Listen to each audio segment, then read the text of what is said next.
محترم ناظرین، السلام علیکم ورحمۃ اللہ وبرکاتہ۔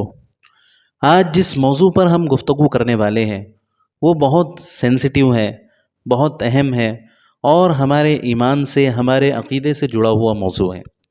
لہٰذا آپ حضرات سے گزارش ہے کہ اس ویڈیو کو مکمل دیکھیے تاکہ صحیح طریقے سے ہم اس موضوع کو سمجھ پائے اور کوئی غلط رائے ہماری قائم نہ ہو، کیونکہ اگر اس معاملے میں کوئی غلط رائے ہماری قائم ہو گئی تو ہو سکتا ہے کہ یہ آخرت میں ہماری پکڑ کا ذریعہ بن جائے۔ بہت سے لوگوں کے ذہنوں میں یہ سوال اٹھتا ہے کہ کیا نبی کریم صلی اللہ علیہ وسلم کے والدین جناب عبداللہ اور جناب آمنہ کافر تھے؟ یہ سوال ہمارے ایمان اور عقیدے سے بھی جڑا ہوا ہے، بہت حساس، بہت اہم مسئلہ ہے۔ اس مسئلے کو ہم بہت زیادہ وضاحت کے ساتھ قرآن کی روشنی میں، احادیث کی روشنی میں، علماء کرام کے اقوال کی روشنی میں آپ کو سمجھائیں گے، اور اخیر میں ہم دارالعلوم دیوبند کا فتویٰ بھی آپ حضرات کے سامنے پیش کریں گے کہ اس معاملے میں دارالعلوم دیوبند کی رائے کیا ہے، انہوں نے کس بات پر فتویٰ دیا ہے۔ تو لہٰذا آپ سے گزارش ہے کہ کمنٹ باکس میں کچھ بھی لکھنے سے پہلے اس ویڈیو کو مکمل دیکھیں، صحیح طریقے سے سمجھے، اس کے بعد ہی اپنی رائے قائم کریں۔ سب سے پہلے یہ سمجھنا ضروری ہے کہ یہ سوال کیوں ہمارے ذہنوں میں پیدا ہوتا ہے۔ حضور صلی اللہ علیہ وسلم کی ولادت سے پہلے کا زمانہ جہالت کا دور تھا۔ اس وقت عرب میں شرک، بت پرستی اور جادو ٹونے عام تھے۔ جناب عبداللہ ابن عبد المطلب اور جناب آمنہ بنت وہب اسی ماحول میں پیدا ہوئے اور اسی میں ان کی زندگی گزری۔ حضرت عبداللہ نبی کریم صلی اللہ علیہ وسلم کے والد محترم تو نبی صلی اللہ علیہ وسلم کی پیدائش سے پہلے ہی رخصت ہو چکے تھے، لیکن نبی صلی اللہ علیہ وسلم کی والدہ آمنہ بنت وہب نبی صلی اللہ علیہ وسلم کی پیدائش کے بعد اس وقت تک حیات رہی جبکہ آپ صلی اللہ علیہ وسلم 6 سال کے ہو چکے تھے۔ اس وقت آپ کا انتقال ہوا، لیکن اس وقت تک نبی کریم صلی اللہ علیہ وسلم کو نبوت نہیں ملی تھی، آپ نے اپنی دعوت کا آغاز بھی نہیں کیا تھا، لہٰذا دونوں کا انتقال اسی حالت میں ہوا کہ وہ آپ صلی اللہ علیہ وسلم کے دور نبوت کو نہ پا سکے۔ اور نبی صلی اللہ علیہ وسلم کے پہلے کا جو زمانہ تھا وہ فطرت کا زمانہ تھا۔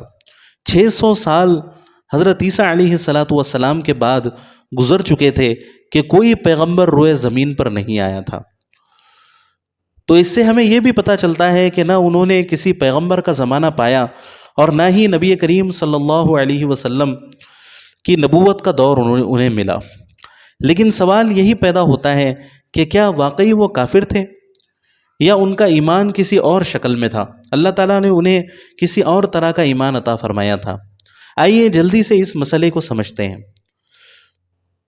قرآن مجید میں اللہ تعالیٰ سورہ بنی اسرائیل آیت نمبر 15 میں ارشاد فرماتے ہیں وَمَا كُنَّا مُعَذِّبِينَ حَتَّى نَبْعَثَ رَسُولًا، کہ ہم اس وقت تک کسی قوم کو سزا نہیں دیتے جب تک اس کے پاس رسول نہ بھیج دے۔ اس سے ظاہر ہوتا ہے کہ جن لوگوں تک کوئی رسول یا کوئی واضح پیغام نہیں پہنچا ان پر کفر کا فتویٰ نہیں لگایا جا سکتا۔ اور یہ مسئلہ حدیث کے ذریعے سے اور بھی زیادہ واضح ہو جائے گا۔ بہت اہم حدیث ہے، ایک ایک لفظ کو غور سے سنیے۔ صحیح مسلم حدیث نمبر 203 میں حضرت انس رضی اللہ عنہ سے روایت ہے کہ ایک آدمی نے پوچھا کہ اے اللہ کے رسول صلی اللہ علیہ وسلم، میرا باپ کہاں ہے؟ آپ نے فرمایا آگ میں۔ پھر جب وہ پلٹ گیا تو آپ نے اسے بلا کر فرمایا بلا شبہ میرا باپ اور تمہارا باپ آگ میں ہے۔ اس روایت کے بارے میں علماء نے یہ تعویل کی ہے کہ اب کا جو لفظ ہے وہ عربی زبان میں باپ کے لیے بھی استعمال ہوتا ہے، لیکن وہ لفظ چچا کے لیے بھی استعمال ہوتا ہے۔ لہٰذا اس حدیث سے مراد نبی کریم صلی اللہ علیہ وسلم کے والد نہیں ہے بلکہ نبی صلی اللہ علیہ وسلم کے چچا ہیں۔ اب اس کے بعد ایک اور اہم حدیث ہم آپ کو سناتے ہیں جس سے یہ مسئلہ اور بھی زیادہ واضح ہوگا۔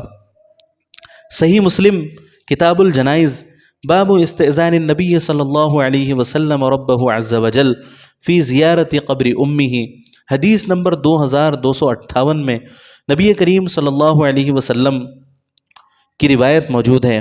حضرت ابو ہریرہ رضی اللہ عنہ سے منقول ہے کہ انہوں نے کہا کہ رسول اللہ صلی اللہ علیہ وسلم نے فرمایا میں نے اپنے رب سے اپنی ماں کے استغفار کی اجازت مانگی، یعنی ان کے لیے مغفرت کی دعا طلب کرنے کی اجازت مانگی، تو اس کی اجازت مجھے نہیں دی گئی، اور میں نے ان سے ان کے قبر کی زیارت کی اجازت مانگی تو مجھے اجازت مل گئی۔ اب اس حدیث کو صحیح طریقے سے سمجھنے کے لیے ہم علماء کے آراء کی طرف بڑھتے ہیں کہ علماء کی اس کے بارے میں کیا آراء ہیں۔ امام ابن حجر عسقلانی رحمۃ اللہ علیہ نے فتح الباری میں لکھا ہے کہ جناب عبداللہ اور جناب آمنہ اہل فطرت میں سے تھے، یعنی وہ لوگ جو دو انبیاء کے درمیانی دور میں پیدا ہوئے اور ان تک کوئی واضح پیغام نہیں پہنچا، ان کے نزدیک اہل فطرت پر کفر کا حکم نہیں لگایا جا سکتا۔ امام نووی نے شرح مسلم میں کہا ہے کہ حضور صلی اللہ علیہ وسلم کے والدین کا معاملہ اللہ کے رحم پر چھوڑ دینا چاہیے، کیونکہ ان کے حالات کا صحیح علم صرف اللہ تعالیٰ کو ہے۔ علامہ ابن تیمیہ نے مجموع فتاویٰ میں لکھا کہ جو لوگ شرک کے ماحول میں پیدا ہوئے لیکن انہوں نے کبھی حق کو رد نہیں کیا، ان کے لیے عذاب کا فیصلہ نہیں کیا جا سکتا۔ ان اقوال سے واضح ہوتا ہے کہ علماء کے درمیان اس موضوع پر اختلاف رائے ہیں، لیکن کوئی بھی قطعی طور پر یہ نہیں کہتا کہ وہ کافر تھے۔ اب اخیر میں ہم دیکھتے ہیں کہ اس بارے میں علماء دیوبند کا کیا فتویٰ ہے، ان کی کیا رائے ہیں۔ دارالعلوم دیوبند کا فتویٰ ان کی ویب سائٹ سے میں آپ کو پڑھ کر سناتا ہوں، اور اسکرین پر بھی وہ فتویٰ آپ کو نظر آ جائے گا۔ سائل نے سوال پوچھا کہ آخرت میں ہمارے نبی کریم صلی اللہ علیہ وسلم کے والد عبداللہ اور ماں آمنہ کے ساتھ کیا حال ہوگا؟ وہ کہاں جائیں گے، جنت میں یا جہنم میں؟ جیسا کہ ہم جانتے ہیں کہ وہ رسول اللہ صلی اللہ علیہ وسلم کے دور نبوت میں نہیں تھے اور نہ ہی وہ مسلمان ہوئے تھے۔ عبد المطلب کا مذہب کیا تھا اور آخرت میں ان کے ساتھ کیا حال ہوگا؟ اس کا جواب اس طریقے سے دیا گیا۔ امام نووی رحمہ اللہ اور امام فخر الدین رازی وغیرہم نے تصریح کی ہے کہ جن حضرات کا انتقال آپ صلی اللہ علیہ وسلم کی بعثت سے پہلے ہوا، اگر وہ شرک کے مرتکب تھے تو یہ لوگ مشرکین کے حکم میں ہیں، اور اگر شرک کے مرتکب نہ تھے تو یہ دو طرح کے لوگ تھے۔ کچھ تو راہیاب ہو گئے تھے، اپنی عقل سے انہوں نے اپنے خالق کو پہچان لیا تھا، مثلا قیس ابن ساعدہ اور زید ابن عمرو ابن نفیل، یہ لوگ تو ناجی ہیں، یعنی نجات پانے والے لوگ ہیں۔ دوسری قسم کے وہ لوگ ہیں جنہوں نے نہ تو شرک کا ارتکاب کیا اور نہ ہی راہیاب ہوئے، بلکہ ان کی زندگی غفلت میں گزری۔ ان کے بارے میں اقوال مختلف ہیں، بعض ان کو ناجی مانتے ہیں، یعنی نجات پانے والا مانتے ہیں، بعض غیر ناجی۔ تو اللہ سے امید یہی رکھنی چاہیے کہ حضور صلی اللہ علیہ وسلم کے والدین اور دادا یہ ہدایت یافتہ لوگوں میں سے ہوں گے۔